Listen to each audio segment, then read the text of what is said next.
আমার বেশ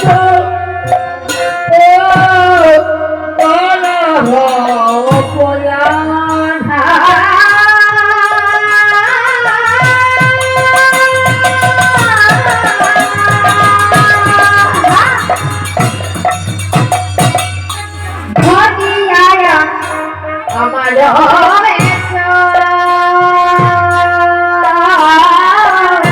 আজ কাটায়া ঘরের পয়া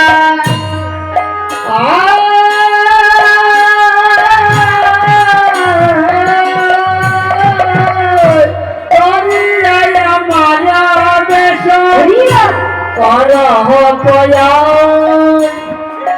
আজি তোরা সোনা দিয়া সাবে আজ রাখো দর্শন দিয়া যাবে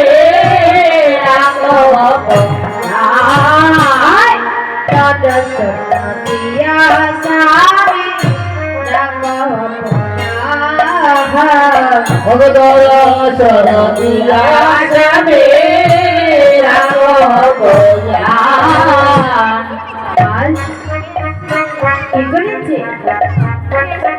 সবাই বলেছি দিদি রে তুই কোনো চিন্তা করিস না, তুই আমার এই যে রাখার বেশ তুই ধারণ কর আর তোর বেশ আমাকে দিয়ে দে।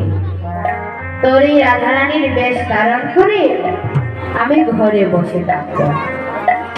দেখুন সুবলের এই কথা বলার কারণ হচ্ছে